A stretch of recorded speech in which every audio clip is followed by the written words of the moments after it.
ఈ వీడియోలో మనం ఎక్సర్సైజ్ 3Aలో క్వశ్చన్ నెంబర్ 1 అనేది ఎలా సాల్వ్ చేయాలో నేర్చుకోబోతున్నాం. క్వశ్చన్ చూసినట్టయితే a crowbar of length 120 cm has its fulcrum situated at a distance of 20 cm from the load.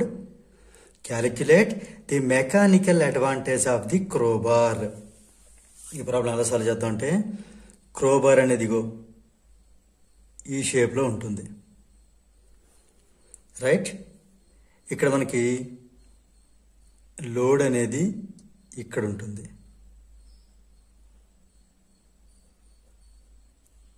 ఇది లోడ్ని ఇండికేట్ చేస్తుంది. ఇక్కడ మనం ఎఫర్ట్ ఎలా పెట్టాల్సి ఉంటుంది సో దట్ లోడ్ ఈ డైరెక్షన్లో ఉంటుంది. ఇక్కడ మనం ఏం చేయాలంటే ఒక ఫల్క్రమ్ని ఇక్కడ మనం ఎడ్జ్లో పెట్టడం వల్ల ఇది ఫల్క్రమ్. ఇక్కడ మనం ఎప్పుడైతే ఇలా కిందకి పుష్ చేసాం ఆటోమేటిక్గా ఇది మనకి రైజ్ అవుతుంది. ఇప్పుడు దీన్ని మనకు అర్థం అవడానికి ఏం చేద్దాం అంటే స్ట్రైట్గా డ్రా చేద్దాం.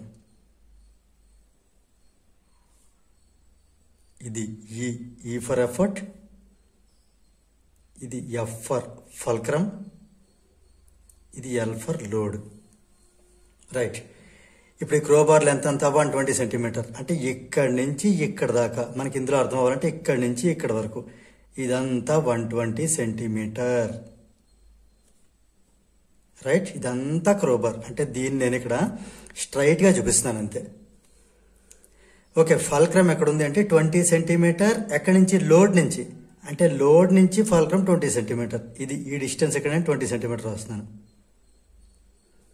రైట్. ఇక్కడ మనకి ఏంటి అర్థం అవ్వాలి? ఇది 20 అయిందంటే ఇది 120 - 20 రిమైనింగ్ పార్ట్ వచ్చి 100 అవుతుంది.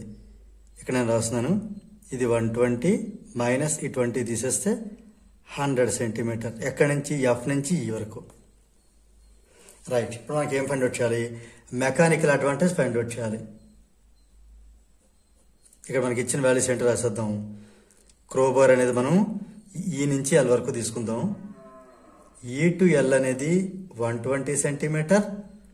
తర్వాత ఈ ఎల్ టు ఎఫ్ అనేది 20 సెంటీమీటర్. ఈ డేటా నుంచి నేను ఈఎఫ్ ఫైండ్ అవుట్ చేస్తున్నాను. అంటే మొత్తం ఈఎల్లో నుంచి ఈ ఎల్ఎఫ్ని మైనస్ చేసేయడం వల్ల 120 నుంచి 20 తీసేస్తే 100 సెంటీమీటర్ వచ్చింది. ఇది ఎందుకు ఫైండ్ అవుట్ చేయాలి? ఎందుకంటే మనకు కావాల్సింది ఏంటి? Mechanical advantage. అది నేను ఇన్ షార్ట్ ఎంఏ అని రాస్తున్నాను. మెకానికల్ అడ్వాంటేజ్ని MA, M for mechanical, A for advantage. ఇది ఫార్ములా ఏంటంటే length of effort arm. Simple చెప్పాలంటే effort arm by length of load arm. సింపుల్గా లోడ్ ఆర్మ్. ఇది నేను గుర్తుపెట్టుకోండి. ఒక చిన్న సింపుల్ ట్రిక్ చెప్తాను, గుర్తుపెట్టుకోండి. ఎంఏఎల్ఈ అది గుర్తుపెట్టుకోండి. మేల్ అంటే ఇక్కడేమో ఎంఏ, ఎల్ఈ ఇక్కడ రాసేయకండి. ఇక్కడ ఎల్ రాసి ఇక్కడ ఈ రివర్స్ అనమాట. ఇది మీరు గుర్తుపెట్టుకోండి. మేల్ గుర్తుపెట్టుకుంటే మనకి ఇది ఈజీ గుర్తుంటుంది, రైట్. ఇక్కడ మనకి ఎఫర్ట్ అనేది ఈ నుంచి ఎఫ్ వరకు ఎటువైపు అయితే ఎఫర్ట్ ఉందో ఫల్క్రమ్ నుంచి, ఇది ఫల్క్రమ్ అనుకున్నాం కదా, ఈ ఫల్క్రమ్ నుంచి ఎటువైపు అయితే ఎఫర్ట్ ఉందో అది ఎఫర్ట్ అవుతుంది. అంటే సింపుల్ చెప్పాలంటే ఈ ఫర్ ఎఫర్ట్ కదా, ఈ టు ఎఫ్, ఎఫర్ట్ నుంచి ఫల్క్రమ్ వరకు.